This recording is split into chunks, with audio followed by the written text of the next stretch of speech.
नमस्कार दोस्तों। कुछ दिन पहले मैं इस चैनल पे आनंद का इंटरव्यू लिया था गेट प्रिपरेशन के लेकर। और उस पे बहुत लोगों ने कमेंट भी किया था कि सर इस तरह का इंटरव्यू और भी लीजिए। लेकिन मैंने और इंटरव्यू नहीं लिया था क्योंकि जनरली जरूरत से ज्यादा इंटरव्यू लेने से क्या होता है कि लोग इंटरव्यू भी देखते हैं और समय नष्ट हो जाता है। तो इसीलिए मैं बहुत ज्यादा इंटरव्यू लेने और देखने के लिए भी बहुत उसको प्रमोट नहीं करता हूँ। लेकिन हाँ, कुछ लोगों का इंटरव्यू जस्ट सही में बहुत मोटिवेशनल हो सकता है। तो इसलिए मैं इस चैनल पे इंटरव्यू लेने के लिए ऐसे ही सोच रखता हूँ कि ऐसा कोई स्टूडेंट हो जिसका इंटरव्यू लेने से सच में किसी के अंदर कॉन्फिडेंस बहुत बढ़ सकता है और मोटिवेशन हो सकता है। तो वैसे ही लोगों का इंटरव्यू लेने का ऐसे मन में रहता है। तो अभी मैं आज जिनसे जुड़ने जा रहा हूँ वो सही में बहुत आप सबके लिए मोटिवेशन हो सकता है। इसलिए मैंने उनको इनवाइट किया है इस चैनल पे इस जूम मीटिंग के थ्रू। जनरली जैसे देखिए, अगर आपके पास सब कुछ है और आप फिर कोई एग्जाम में एक्सेल करते हैं तो उसमें कोई बहुत बड़ी बात नहीं है। जैसे अब मैं ही हूँ, अब मुझसे किसी को क्या मोटिवेशन मिलेगा। आईआईटी में था, सब कुछ अच्छा था, स्मूथली चल रहा था। बीटेक के दौरान मैंने कॉलेज के दौरान ही सिलेक्शन हो गया। तो ये तो कोई खास बात नहीं है। खास बात तो तब है कि जब आप बहुत ही प्रतिकूल परिस्थितियां हैं, आपकी परिस्थितियां हैं बहुत हार्ड है, बहुत आसान नहीं है, और वहां से अगर आप एक्सेल कर रहे हैं, बहुत अच्छा कर रहे हैं, तो सही में सबको मोटिवेशन हो सकता है। तो इसलिए अभी हमारे साथ जुड़ रहे हैं प्रकाश, बरौनी रिफाइनरी से जुड़ रहे हैं। और वो काफी मतलब हम्बल बैकग्राउंड से आते हैं, ऐसा फैमिली बैकग्राउंड जहाँ पे किसी ने 10th 12th भी नहीं किया है, ऐसे बैकग्राउंड से आ रहे हैं। और वहां से आकर के फिर उसके बाद इंजीनियरिंग किया है। फिर उसके बाद इंजीनियरिंग में फर्स्ट अटेम्प्ट में अच्छा नहीं हुआ तो जॉब किए हैं, जॉब के साथ तैयारी किए हैं। और ये सब करके फिर इतना अच्छा रैंक भी आया है, अच्छा 83 रैंक आया गेट में केमिकल इंजीनियरिंग में। और फिर उन्होंने सारे इंटरव्यू क्लियर किया, IOCL, ONGC, EIL, NPCL, बहुत सारे इंटरव्यू भी क्लियर किया है। तो अभी चलिए हम लोग मिलते हैं प्रकाश से और उनसे फिर पूरा प्रिपरेशन स्ट्रेटजी समझेंगे। कैसे तैयारी किया, कैसे इंटरव्यू की तैयारी किया, और ओवरऑल उनका क्या सजेशन है इसके बारे में बात करेंगे। और कैसे बात करेंगे कि उन्होंने कैसे इतना मैनेज किया है, इतना कॉन्फिडेंस कैसा अपना बिल्डअप किया है, कि ऐसे फैमिली बैकग्राउंड से आकर के अभी इतना अच्छा कर गए। तो इसके बारे में उनसे बात करते हैं। तो प्रकाश, आपका इस चैनल पे स्वागत है। और सबसे पहले हम आपसे ये जानना चाहेंगे कि आप थोड़ा अपना स्कूलिंग और बैकग्राउंड का पूरा कॉलेज कहाँ से किया है इसके बारे में थोड़ा बात कीजिए। उसके बाद फिर हम लोग गेट के बारे में बात करेंगे। Thank you, sir. Thanks a lot for inviting me to this channel. Sir, मैं एक्चुअली झारखंड से हूँ। I come from Giridih, Jharkhand. और मैं एक I have been born and brought up in a very small village in Giridih district. वहाँ पे actually you can say it कि एक जो रिमोट विलेज होता है उस टाइप का विलेज है। तो वहाँ पे स्कूलिंग की उतनी फैसिलिटी है नहीं, तो मैंने up to class 10th government school से किया है। आफ्टर दैट मैं 12th हजारीबाग से जाके पढ़ाई किया हूँ, कोचिंग जो नॉर्मल कोचिंग होता है, लाइक सब्जेक्ट वाइज कोचिंग। फिर मैं BIT सिंदरी से मैंने बीटेक किया है 2017 में। और about my family, if I speak about my family, then as I told कि it was very humble family and कोई रेगुलर सोर्स ऑफ इनकम नहीं था, तो स्टडी काफी चैलेंजिंग था। उसको मैनेज कर पाना जो एक मिनिमम कॉस्ट होता है वो भी काफी टफ था, बट ठीक है, ऑल वेंट गुड। और करेंटली अभी मैं यहाँ पे पहुंचा हूँ तो काफी सेटिस्फाइंग लगता है if I look at my past journey. तो ये मेरे फैमिली बैकग्राउंड और एजुकेशन के बारे में है। अच्छा प्रकाश, फिर अभी आप बताइए कि आपने गेट का तैयारी कब से चालू किया, और आपने फिर क्या स्टडी मटेरियल फॉलो किया, और अगर आपने कोई कोचिंग ज्वाइन किया तो उसके बारे में भी बात कीजिए, जो स्टार्टिंग वाला फेज है गेट का प्रिपरेशन। हाँ, yes sir, actually when I went to the college, then in fourth semester I started thinking about preparing for GATE. उससे पहले गेट नहीं था कि माइंड में, बट जब फोर्थ सेमेस्टर में था तो पहली बार एक जो रॉ थिंकिंग होता है कि मुझे गेट की तैयारी करनी है, वो फोर्थ सेमेस्टर में आई। तो उसके बाद आफ्टर दैट मैंने काफी रिसर्च किया इंटरनेट के थ्रू, सीनियर से बात करके। Then I came to know, I try to find out कि सिलेबस क्या है गेट का, क्वेश्चंस कैसे आते हैं, बेसिक। मैंने जब स्टडी किया और सीनियर से एडवाइस लिया तो मुझे यही पता चला कि सिलेबस इज मतलब completely same is our semester syllabus. जो हमारा सेमेस्टर का सिलेबस है वही गेट का सिलेबस है, थोड़ा बहुत डिफरेंस हो सकता है तो वो हम बाद में भी उसको कवर अप कर सकते हैं। बट एक जो जब मैं प्रिपरेशन स्टार्ट किया और मैंने रिसर्च किया तो मुझे जब पता चला कि सेमेस्टर का सिलेबस ही है गेट का सिलेबस, तो उस टाइम पे मैंने ये डिसाइड किया कि if I go through my semesters in a well mannered fashion तो मेरे लिए गेट का प्रिपरेशन काफी आसान हो जाएगा। तो वहां मैंने डिसाइड किया कि मैं सेमेस्टर का पढ़ाई अपना ठीक से करूंगा।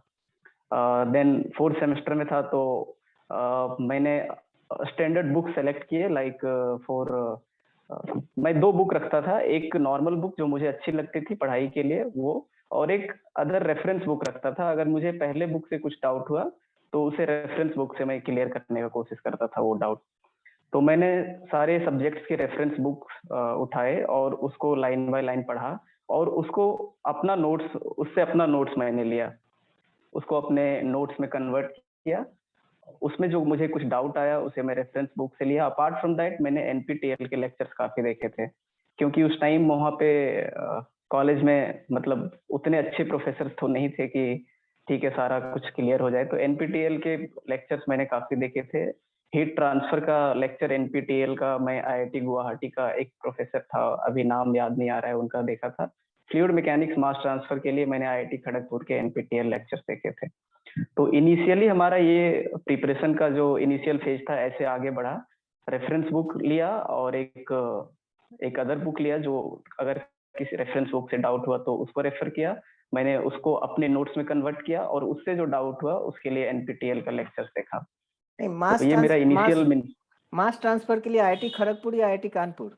आईआईटी कानपुर के प्रोफेसर निशित वर्मा का बहुत अच्छा लेक्चर है, उनका देखा था कि कोई किसी हाँ और का? हाँ ये सर निशित वर्मा सर का भी लेक्चर देखा था। वो आईआईटी कानपुर। एक्चुअली निशित वर्मा सर हाँ यस यस और ये फ्लूइड था सर। मैकेनिक्स का किसका लेक्चर देखा? सर फ्लूइड मैकेनिक्स के लिए मैंने ये यूनिट ऑपरेशन का बुक यूज किया था। नहीं, और उसको मैं एनपीटीईएल रेफरेंस लेक्चर के लिए मान बोल रहे थे? एनपीटीईएल लेक्चर में फ्लूइड मैकेनिक्स के लिए आईआईटी खड़गपुर का देखा था सर। अच्छा।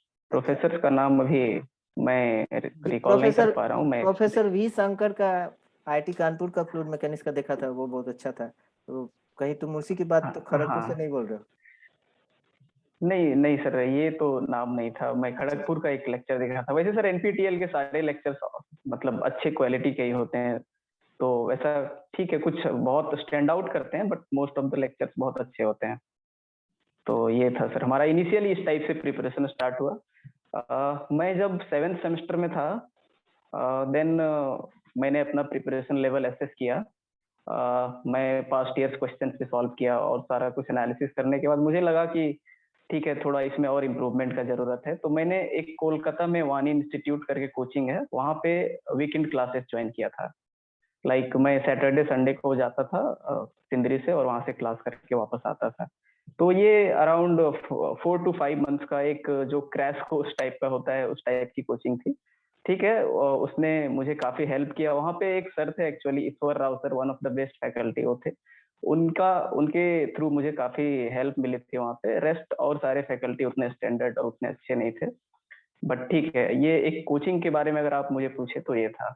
रेस्ट मैंने सेल्फ स्टडी से ही और बुक से और एनपीटीईएल के लेक्चर से, और मैंने इंटरनेट का काफी यूज किया अपने प्रिपरेशन में। जो भी डाउट हुआ लाइक एनपीटीईएल में इतने बड़े लेक्चर में फाइंड आउट कर पाना कि ये डाउट कहाँ मिलेगा या बुक में नहीं मिल रहा है, तो मैं ऐसे ही रैंडम गूगल सर्च करता था जो भी टॉपिक्स पे मुझे डाउट हुई, और उसके थ्रू मुझे काफी हेल्प मिला। गूगल सर्च करके पीडीएफ डाउनलोड करके उसको पढ़ के like in this way I move my preparation sir. तो बढ़िया है। और फिर गेट का यस सर। फर्स्ट अटेम्प्ट किस साल दिया और क्या रैंक रहा? हाँ यस सर मैं जब करंट ईयर फाइनल ईयर में था तब मैंने 2017 में गेट दिया था। तो फर्स्ट अटेम्प्ट में मेरा 502 रैंक आया था। उस साल मुझसे जो गलती हुई वो सिर्फ ये गलती थी कि मुझे मेरे से काफी सिली मिस्टेक्स हुए थे, मीन्स कैलकुलेशन एरर। कहीं पे माइनस करना है तो प्लस हो गया साइन में आंसर में। ये सिली मिस्टेक्स के कारण मैंने 8 to 10 मार्क्स लूज किए थे 2016 में। ये फर्स्ट अटेम्प्ट में 5 के थ्रू मैंने इंटरव्यू भी दिया था आईओसीएल एंड ओएनजीसी का, बट चूंकि पीएसयू के इंटरव्यू में 85% वेटेज गेट का ही होता है तो फाइनल सिलेक्शन नहीं हुआ था। इंटरव्यू काफी अच्छा रहा था। फर्स्ट IOCL का इंटरव्यू जो था ONGC का था, पैनल काफी इम्प्रेस थे, तो बट सिलेक्शन नहीं हुआ because of 85% weightage to GATE. Okay okay, सही है। तो फिर आपने फिर कैंपस प्लेसमेंट हुआ? हाँ यस सर, मैंने कैंपस प्लेसमेंट मेरा हुआ था। I got placed in 2 companies actually. One is Uttam Galva steel company and other is Berger Paints. So I joined sir Berger Paints because वहाँ पे थोड़ी सैलरी ज्यादा थी। तो एक्चुअली बर्जर पेंट्स में my profile was technical sales officer. तो मेरी posting Raipur में हुई थी। रायपुर में job profile as I told you कि ये टेक्निकल सेल्स ऑफिसर था, means it was basically sales job. So I was so much occupied in the job, मतलब उतना टाइम मिल नहीं पाता था पढ़ाई के लिए। 9 to 6 7 हो जाते थे दिन में, तो मैं फिर भी ट्राई करता था कि मैं सब्जेक्ट से टच में रहूं। मैं जब जॉब ज्वाइन करने के लिए गया था तो मैंने अपने सारे नोट्स और प्रीवियस ईयर के जो हमारा जो मैंने सॉल्व किया था वो सारे नोटबुक सारे बुक मैं जब जॉब ज्वाइन करने गया था तो हमारा बैग देख के मीन जो वहाँ पे मुझे रिसीव करने आया था सरप्राइज था, यार तेरा बैग इतना भारी कैसे है, क्योंकि उसमें बुक्स भरे पड़े थे जो मैंने स्कूल कॉलेज में अपने पढ़े थे। तो मैं जब जॉब ज्वाइन किया फिर मैंने सब्जेक्ट से अपना कनेक्शन तोड़ा नहीं था। जब भी टाइम मिलता था लाइक 1 आवर 2 आवर मैं प्रीवियस ईयर पेपर्स करता रहता था। और अ, फिर मैं जब अक्टूबर आया नेक्स्ट ईयर का एग्जाम एग्जाम नजदीक आ रहा था गेट का, तो मैं देखा कि मैं ज्यादा टाइम डिवोट नहीं कर पा रहा हूँ। तो फिर मैंने लीव लेके कंपनी से और लास्ट के 2 महीने दिसंबर और जनवरी डिवोटेड प्रिपरेशन किया था। ठीक है। तो फर्स्ट अटेम्प्ट में और सेकेंड अटेम्प्ट में जो प्रिपरेशन स्ट्रेटजी था उसमें क्या डिफरेंस किए कि मतलब पिछली बार जो गलती हुआ वो दोबारा गलती ना हो, इसके लिए क्या सुधार किए? हाँ यस सर, अगर आप पूछे मुझे स्टडी मटेरियल के बारे में तो मैंने कोई मटेरियल चेंज नहीं किया। What ever I told you कि जो नोट्स थे मेरे और जो बुक्स थे स्टैंडर्ड बुक्स, बस उसी को मैं रेफरेंस माना। क्योंकि मैं लास्ट टाइम मेरा जो रैंक नहीं आया था, अच्छा रैंक नहीं आया था, मुझे वीकनेस अपना पता चल गया था कि I need to practice more, I need to devote more time to practice. मैं सिर्फ वही किया। In second attempt I devoted whole of my time to practice practice practice. मैं फर्स्ट अटेम्प्ट में सिर्फ 2000 से आगे के पेपर सॉल्व किया था। सेकेंड अटेम्प्ट में मैंने 1990 से लेके करंट ईयर तक सारे पेपर सॉल्व किए। Minimum I think 3 to 4 time solve किया। अपार्ट फ्रॉम दैट मैं जितने भी बुक थे, जैसे राम प्रसाद का बुक है, एम सुब्बू का बुक है, ये एम सुब्बू का बुक काफी मीन्स इसका तारीफ जितना भी किया जाए उतना कम है। बहुत अच्छा बुक है ये, मीन्स काफी कॉन्सेप्ट इससे क्लियर होते हैं और काफी अच्छे अच्छे सवाल हैं। मोस्टली प्रीवियस ईयर के ही सवाल हैं, बट कुछ ऐसे भी सवाल हैं जो नए हैं। तो बहुत अच्छा बुक है एम सुब्बू का बुक, राम प्रसाद का बुक। और जो 1992 से लेके 2017 तक का जो प्रीवियस ईयर पेपर था उसे मैंने काफी बार सॉल्व किया। मैंने सेकंड अटेम्प्ट में अगर कुछ चेंज किया तो यही किया कि प्रैक्टिस की इंटेंसिटी मैंने बढ़ा दी। अच्छा, ये बहुत बताओ ज्यादा कि प्रैक्टिस किया, इतना एम सुब्बू का हमारे टाइम में एक बुक होता था, ओनली वन बुक, वो भी मिलता नहीं था, जेरोक्स हम लोग के पास मिला था। अभी क्या है, मैं देख रहा हूँ हाँ कि अभी 7 7 पार्ट में या कोई बहुत मतलब अभी नई एडिशन आई है और 5 6 पार्ट 7 पार्ट है। तो तुमने क्या वो एक ही जो जेरोक्स वाली बुक रहती थी वही वाली बुक से पढ़ी थी कि पूरा हाँ, यस छह यस सात yes part sir. No sir, वो जेरोक्स वाला जो बुक था वही वो उसमें तो वो तो मोस्टली उसमें एक जो आप बोल रहे हैं वो। वो तो जो जेरॉक्स वाली बुक थी वो मोस्टली प्रीवियस ईयर पेपर ही थी और उसमें बेसिकली तुम्हारा ये रहता था कि मतलब 90 से 2001 दो तक का सवाल रहते थे और थोड़ा एक शॉर्ट नोट रहता था। तो मेरे ख्याल से एम सुब्बू का जो बुक था वो तो प्रीवियस ईयर ही पेपर समझो। और उसमें सॉल्यूशन ये था कि बहुत अच्छा था, कंसेप्चुअली अच्छे से सॉल्व हाँ किया हुआ था। लेकिन अभी जो ये 6 7 पार्ट हाँ वाला जो एम सुब्बू का बुक है उसके बारे में हाँ, आपने जो हम्म, इसके बाद ये बुक सर अवेलेबल था उस टाइम भी, जो आपने अभी डिस्क्राइब किया कि 6 7 पार्ट में आया है, तो उसको मैं देखा था एक्चुअली। उसमें बस यही नोट्स थे, लाइक सब्जेक्ट का डिस्क्रिप्शन था वो सब।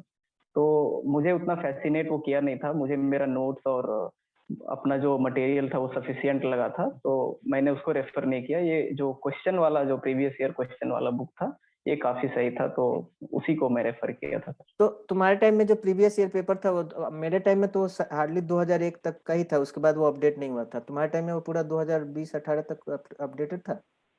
प्रीवियस ईयर पेपर एमसीबू का? नहीं नहीं सर, वो 2001 तक का ही पेपर था वो। उसके बाद के लिए मैं राम प्रसाद का बुक रेफर किया था 2001 से बाद के लिए। तो प्रीवियस ईयर पेपर तुमने कहाँ से सॉल्व किया, राम प्रसाद और एमसीबू? प्रीवियस ईयर पेपर, हाँ एम सुब्बू प्लस। एक्चुअली मैं क्या करता था कि एक बार सपोज मैंने राम प्रसाद से सॉल्व कर लिया, एम सुब्बू से कर लिया, फिर मैं एक साइट थी यूनिट ऑपरेशन की इंटरनेट पे, उसको भी मैं सब्सक्राइब किया था और उसके थ्रू भी सॉल्व करने का ट्राई करता था। मीन्स मैंने एक सवाल को 2-3 बार प्रैक्टिस किया, एक बार राम प्रसाद से कर लिया, एम सुब्बू से कर लिया, फिर मुझे पता है कि वही सब सवाल वो जो यूनिट ऑपरेशन का वेबसाइट है उस पर भी वही मिलेंगे, मुझे पता है। बट मैं अपने कॉन्सेप्ट्स को और क्लियर करने के लिए और ब्रॉडन करने के लिए फिर यूनिट ऑपरेशन का एक वेबसाइट था, उसके थ्रू भी जाके मैं सॉल्व करता था। अपार्ट फ्रॉम दैट मैंने सेकेंड अटेम्प्ट में अपना प्रैक्टिस को और इम्प्रोवाइज करने के लिए दूसरे ब्रांच के भी पेपर कुछ प्रीवियस ईयर सॉल्व किए थे।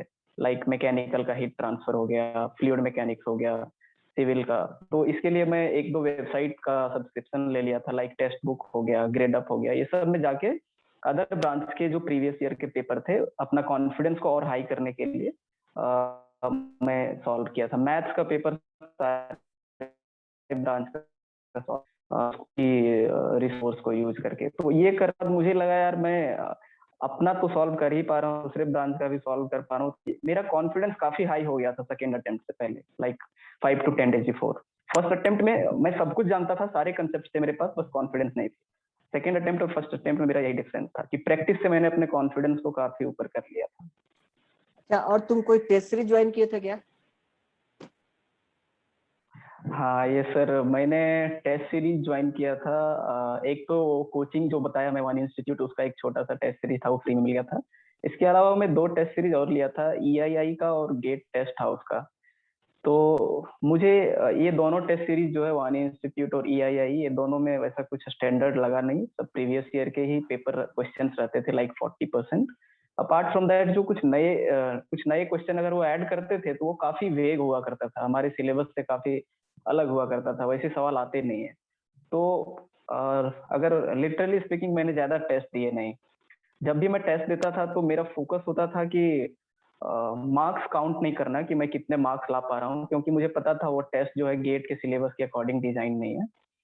तो मैं मार्क्स पे नहीं जाता था, मैं लास्ट टेस्ट के बाद अपने नेक्स्ट टेस्ट में क्या इम्प्रूव कर पाया अपने परफॉर्मेंस में, लाइक कुछ मिस्टेक्स जो मैं कर रहा था वो क्या अभी भी कर रहा हूँ, लाइक वो सब मैं एसेस करता था। कभी उनके मार्क्स पे मैं गया ही नहीं, क्योंकि क्या होता है स्टूडेंट्स देखते हैं यार मेरा मार्क्स नहीं आ रहा, लाइक 45 आ रहा, 50 आ रहा, 60 आ रहा, उसके फ्रेंड्स के ज्यादा मार्क्स आ रहे हैं, तो वो चीज मुझे भी फील हुआ था उस टाइम पे। बट लेटर ऑन मैंने रियलाइज किया कि ये करेक्ट क्वेश्चन पेपर नहीं है, कि ये मुझे जज कर पाएगा कि क्या है मेरा परफॉर्मेंस लेवल और प्रिपरेशन लेवल।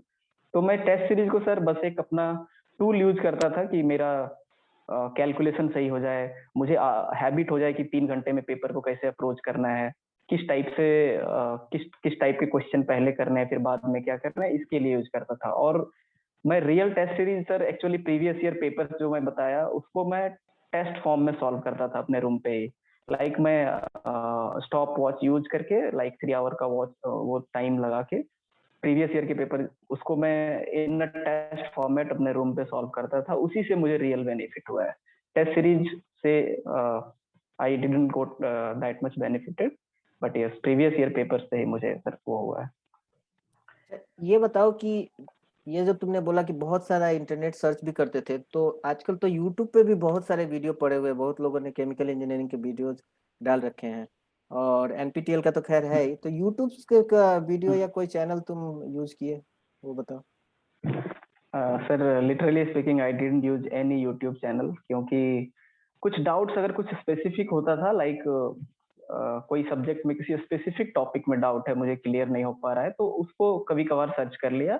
रेस्ट में किसी कोचिंग इंस्टीट्यूट का या किसी अदर ऐसे सेंटर का मैंने यूट्यूब सब्सक्रिप्शन लेके इस टाइप से कुछ वैसा वीडियो देख के प्रिपरेशन अपना नहीं किया। मोस्टली जो डाउट होता था मैं बुक से, एनपीटीईएल लेक्चर से, और इंटरनेट में सर्च करने पे काफी अच्छे अच्छे पीडीएफ आते हैं, उससे पढ़ के मैंने अपना डाउट क्लियर किया। ये था सर। ठीक है, और लास्ट में एकदम लास्ट में तुम्हारा रिवीजन स्ट्रेटजी क्या रहा, कैसे रिवाइज किए पूरा? होल सिलेबस से? हाँ सर, ये रिवीजन एक बहुत इम्पोर्टेंट चीज है सर गेट के प्रिपरेशन में, क्योंकि मैं जो फील किया हूँ कि आप उतना ही पढ़ो जितना आप रिवाइज कर पाओगे। कोई बेनिफिट नहीं है पढ़ते जाना like you are continuously reading the text book and all that, you are taking notes but you are not able to revise the things. तो उसका कोई बेनिफिट नहीं, आप क्वेश्चन नहीं सॉल्व कर पाओगे एग्जामिनेशन में। तो मैंने सर स्टार्टिंग से ही रिवीजन का क्या था कि मैं जो अपना नोट्स बनाया था उसको मैं मंथली और बाई मंथली एक बार रिवाइज कर लेता था। ये तो मेरा इनिशियल रिवीजन का जो स्ट्रेटजी था वो था। बाद में जैसे जैसे मेरा प्रिपरेशन लेवल ऊपर जाता गया, मुझे कंसेप्ट्स की ज्यादा क्लैरिटी आती गई, तो मैंने एक शॉर्ट नोट्स लेना शुरू कर दिया। मैं अपने नोट्स को शॉर्ट नोट्स में कन्वर्ट कर लिया। मेरा नोट्स जो भी था उसको शॉर्ट नोट्स में कन्वर्ट किया और उसमें खाली पेज में छोड़ता जाता था। लाइक मैं कोई टेस्ट दिया या फिर कुछ नए कॉन्सेप्ट्स मैं कहीं से भी सीखा, लाइक दूसरे ब्रांच के पेपर से सीखा, कुछ भी ऐसा नया कुछ मुझे मिला तो उसे मैं अपने शॉर्ट नोट्स में ऐड कर लेता था। तो मेरा शॉर्ट नोट्स लास्ट में एग्जाम के एक महीने पहले तक इतना मतलब यूजफुल हो गया था कि मुझे नोट्स बुक या कुछ भी देखने का जरूरत ही नहीं पड़ता था। मैं अपने शॉर्ट नोट्स का ही लास्ट में रिवाइज करता था सिर्फ, ऐसा उसमें सब कुछ आ गया था एक क्रिस्प एंड प्रिसाइज वे में। जो भी मुझे चाहिए होता था, चाहे वो फॉर्मूलाज हो, चाहे कुछ कॉन्सेप्ट्स हो, नए कॉन्सेप्ट्स जो मैंने सीखे हैं सबको शॉर्ट नोट्स में मैंने डाल लिया था। अपार्ट फ्रॉम दैट जब मैं टेस्ट देता था तो कुछ नए सवाल मुझे जो मिलते थे और मुझे लगता था कि नहीं ये यूटिलिटी वाला क्वेश्चन है, तो उसके लिए मैंने एक अलग नोटबुक अपना प्रिपेयर किया था और उसमें वो सवाल में और उसके सॉल्यूशंस लिख लेता था। तो इस टाइप से मैंने अपने प्रिपरेशन को डिफरेंट डायरेक्शन में मोल्ड किया कि मैं एक कन्वेंशनल जो होता है कि नोट्स पढ़ रहे हैं, सवाल बना रहे हैं, नहीं हो रहा है, फिर पढ़ रहे हैं, फिर बना रहे हैं, उस टाइप से नहीं किया मैंने। उसको एनालाइज करके जो मुझे उसका लगा कि ये इसका क्रिस्प है, ये इसका मीन्स इम्पोर्टेंट पार्ट है, उसको शॉर्ट नोट्स में डाल के फिर उसको मैं बार बार रिवाइज करता था। अपने शॉर्ट नोट्स को ही लास्ट में एग्जामिनेशन से एक महीने पहले तक मैं सिर्फ अपना शॉर्ट नोट्स ही रिवाइज करता था और कुछ नहीं करता था। Short notes revision, previous year problem solving, test series थोड़े बहुत जो बताया मैं, इसके अलावा trying to focus more on my capability to not do the mistakes like calculation error, वो सब। तो ये था ठीक है, फिर सेकेंड अटेम्प्ट में क्या रहेगा? सर। सेकेंड अटेम्प्ट में I got all India rank 83। वो मोमेंट जो था वो I can't describe that moment when I check my result in my phone. वो वैसी हैप्पीनेस फिर मतलब उस टाइम तक नहीं मिली थी। उसके बाद फिर जब रिजल्ट आया पीएसयू का तो ठीक है। सेकंड अटेम्प्ट में sir I got all India rank 83। चलिए बढ़िया है। फिर उसके बाद कहाँ से कॉल आए उस रैंक के बेसिस पे? सर सेकंड अटेम्प्ट में मैं सबसे पहले ओएनजीसी का इंटरव्यू दिया, उसके बाद आईओसीएल का दिया, उसके बाद ईआईएल का दिया और सेल का दिया था। सेल का एक्चुअली इंटरव्यू पहले हो गया था तो सेल का दिया था। बाद में ओएनजीसी के बाद सेल का दिया था, फिर आईओसीएल और ईआईएल का दिया था। और in all of the interviews I got NPCIL का सेलेक्टेड। भी तुम शायद बताए थे ना, मुझे जहाँ तक याद है। एनपीसीआईएल सर इंटरव्यू कॉल आया था उस टाइम पे, बट मैं अटेंड नहीं कर पाया था एक्चुअली। काफी उस टाइम पे मुंबई में भी कुछ कुछ प्रॉब्लम था तो अटेंड नहीं कर पाया। ये 4 इंटरव्यू मैंने गेट के थ्रू अटेंड किया और ये चारों में सिलेक्शन हुआ। अच्छा, तो इंटरव्यू एक्सपीरियंस के बारे में बता दो, किस तरह का इंटरव्यू एक्सपीरियंस रहा और क्या टफ रहा, क्या? हाँ yes sir, yes sir. ONGC का interview sir basically they focus more on your projects and internship. मुझे मैक्सिमम सवाल प्रोजेक्ट्स जो मैं किया कॉलेज में और इंटर्नशिप किया उससे पूछे गए थे। जो आप ट्रेनिंग में मेंशन करते हैं कि मैंने यहाँ से ट्रेनिंग किया, उससे सवाल पूछा गया था। Panel sir around 6 to 7 people का पैनल रहता है। कुछ एचआर के पर्सन रहते हैं और 2-3 टेक्निकल रहते हैं और क्वेश्चंस नॉर्मल रहते हैं, वैसा टफ नहीं रहता। बट जो आप मेंशन करते हैं अपने सीवी में उसको आप अच्छे से उसके थ्रू आपको जाना है, अच्छे से प्रिपेयर करके तभी इंटरव्यू में जाना है। बिकॉज वो उससे सवाल पूछेंगे ही पूछेंगे। आप सोचेंगे कि मैं ये मेंशन कर दिया और वहाँ पे उसको मिसलीड कर दूंगा, मेरा ये हॉबी नहीं है। आप सपोज हॉबी में कॉलम में कुछ मेंशन कर दिए, आपका वो हॉबी नहीं है, तो आप वहाँ फंस जाओगे, ऐसा है।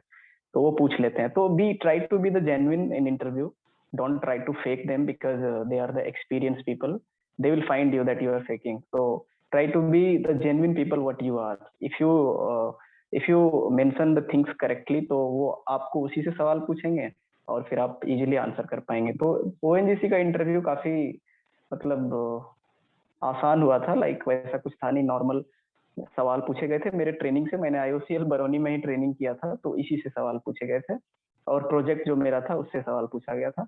और एक दो बेसिक सवाल और जो है लाइक ये सीआरई से रिएक्शन मैकेनिज्म जो है like PFR, CSTR, mass transfer control वाला जो चैप्टर था, वो उन उन सारी चीजों से वो सवाल थोड़े पूछ रहे थे। इसके बाद ओएनजीसी में और एक चीज पे उसका फोकस था कि लाइक आप आईओसीएल चले जाओगे बाद में।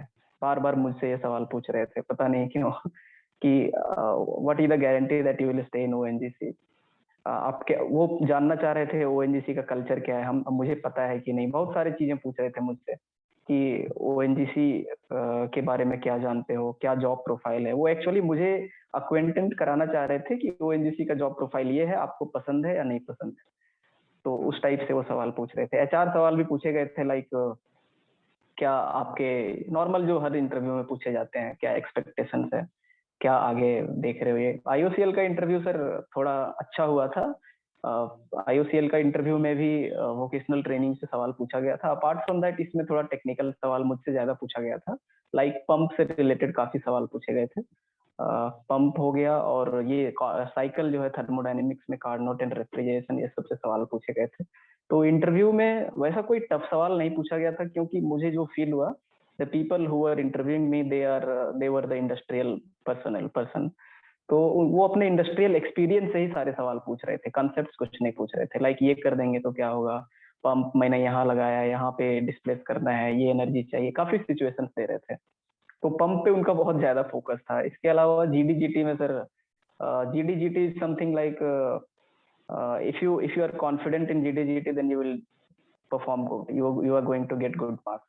कुछ नॉर्मल टॉपिक्स देते हैं जीडी में और जीटी में। वो आपको क्या करना होता है कि you have to act in a manner कि आप ग्रुप को, पूरे ग्रुप को साथ लेके चल रहे हो। अगर आप जीडी स्टार्ट कर पा रहे हो या फिर उसको कंक्लूड कर पा रहे हो अच्छे फैशन में, तो वो आपके लिए प्लस पॉइंट है, उससे आपको एक्स्ट्रा मार्क्स मिलते हैं। जीडी में लड़ाई उड़ाई नहीं करना होता है अपने कलीग से, थोड़ा सबको कोऑपरेट करके चलना होता है।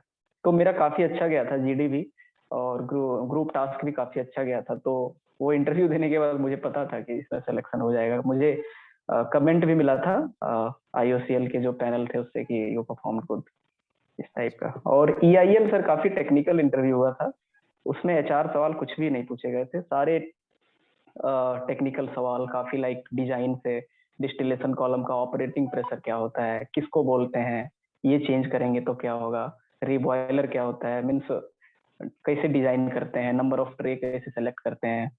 तो काफी टेक्निकल मीन्स जो इक्विपमेंट्स हैं केमिकल इंजीनियरिंग में, distillation column, heat exchanger, reboiler, इवापोरेटर्स, इन चीजों से सवाल पूछे गए थे ईआईएल में। एचआर सवाल कुछ भी नहीं पूछा गया था। और सेल का इंटरव्यू सर नॉर्मल था वैसा, वो भी टेक्निकल सवाल and most of the HR सवाल थे। तो ये था सर। इंटरव्यू के लिए मैं ये देखा हूँ कि अगर आप कॉन्फिडेंट हो अपने सब्जेक्ट में और आप अपने आप को अच्छे से प्रेजेंट कर पाते हो उनके सामने, और इंटरव्यू सर कैंडिडेट पे डिपेंड करता है कि वो इंटरव्यू को किस डायरेक्शन में ले जाना चाहता है। अगर आपने जो चीज मेंशन किया है अपने सीवी में उसको अच्छे से प्रिपेयर करते हो, और वो जो सवाल पूछ रहे हैं या जब आपको वो इंट्रोड्यूस करने के लिए बोल रहे हैं उस टाइम अगर आप अच्छे से उनको अपना एक वो दे पाते हो इंट्रोडक्शन की, और उसमें आप अपने स्ट्रॉन्ग पॉइंट्स को मेंशन कर पाते हो, तो इंटरव्यू उसी डायरेक्शन में चला जाएगा। ये था सर। चलो बढ़िया। और लास्ट में थोड़ा प्रमोशनल एक्टिविटी कर लेते हैं। ये बताओ कि तुम तो मेरे चैनल पे पहले भी आए थे और तुम प्रिपरेशन करते थे तो बातचीत करते होता था। तो ये बताओ कि इस चैनल की हाँ कौन यस सी सर। हाँ वीडियो देखे और क्या हेल्पफुल था कि नहीं। हाँ यस सर, एक्चुअली आपके आपके थ्रू पर्सनली मुझे काफी हेल्प मिला था। सॉरी, इंटरव्यू में भी काफी हेल्प मिला था, और प्रिपरेशन में भी इंटरव्यू गाइडेंस तो आपसे मैं काफी लिया था। तो चैनल का सर आपका वीडियो काफी सारा मैं देखा था, लाइक जो आपने डाल रखा है पेट रिफाइनरी से रिलेटेड। क्योंकि मैं रिफाइनरी में ट्रेनिंग किया था तो मुझे पता था they are going to ask me questions from refinery. तो आपके सारे वीडियो जो मैं देखा था, अपार्ट फ्रॉम दैट आपने जो मोटिवेशनल वीडियो डाल रखे हैं लाइक मतलब why to attempt to gate, why to what how is the life after securing good rank in gate, वो सारे वीडियोस काफी मोटिवेटिंग थे। जब भी रैंक अच्छा नहीं आया या फिर कुछ भी प्रिपरेशन में प्रॉब्लम हुआ, मैंने आपके आपके चैनल को मैं कंप्लीटली रेफर करता था। इसके अलावा आपके चैनल पे और भी अच्छे अच्छे वीडियोज हैं जो मतलब काफी अच्छे कंसेप्ट क्लैरिफाई करते हैं, लाइक डिस्टिलेशन कॉलम का डिजाइन हो या फिर नंबर ऑफ ट्रे हम कैसे सेलेक्ट करते हैं, क्या करते हैं, प्रेशर डिस्टिलेशन कॉलम का, वो सारे वीडियो में रेफर किया था। तो sir since you secured all India rank GATE 1, तो अभी भी मेरे मोबाइल फोन में आपका नाम ऐसे सेव है कि संदीप सर AIR1। तो आपका ये मतलब ऐसे आपका जो पर्सोना है और आपने जो यूट्यूब के थ्रू स्टूडेंट्स को हेल्प किया है, अभी भी मैं जब किसी नए स्टूडेंट से मिलता हूँ, बहुत सारे कॉल आते हैं मुझे भी कि सर इंटरव्यू है, ये है, तो वो सारे लोग आपका मेंशन करते हैं नाम कि हाँ संदीप सर का वीडियो में देखा था, उन्होंने ये बोला ONGC IOCL के बारे में ये बोला। तो in the field of chemical engineering the way you are guiding the students, it is really commendable. मैं भी आपसे काफी बेनिफिट लिया हूँ प्रिपरेशन में, और इंटरव्यू में तो आपने मुझे पर्सनली गाइड किया था, तो उसके लिए मैं I am really really grateful for you, and I recommend this channel to all the students who are preparing for GATE, who need motivation in chemical engineering, how they wish to shape their career if they are really willing to be in the field of chemical engineering. चलो प्रकाश, बहुत बहुत धन्यवाद। Actually तुम्हारे time में बहुत सारे video नहीं भी थे, अभी तो और भी बहुत सारे वीडियो डाल दिए हैं।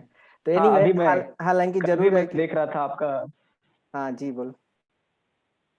कल भी मैं आपका देख रहा था वीडियो का प्लेलिस्ट में क्या क्या है, अभी काफी कंटेंट आपका रिच हो गया है, काफी नए नए चीजें भी आपने डाली है। मतलब मैं तो सोच रहा था कि जब मुझे टाइम मिलेगा मैं भी उसको बैठ के देखूंगा, जो आपने रिफाइनरी से रिलेटेड भी काफी नई चीजें डाल रखी है, तो उसे तो मैं भी देखूंगा, ऐसा मेरा आगे का प्लान है। चलो चलो प्रकाश, तुम आए, तुम अपना सारा एक्सपीरियंस शेयर किए, तो आशा करता हूँ कि ये वीडियो आप लोगों को पसंद आया होगा। तो और आप लोग को फिर भी फर्दर कोई डाउट होगा तो आप कमेंट में लिख ही सकते हैं। तो अभी इस इंटरव्यू को यहीं पे ख़त्म करते हैं। हमारे चैनल पे है, इसके लिए तुमको बहुत बहुत धन्यवाद। Thanks a lot sir, it's my pleasure, thanks a lot.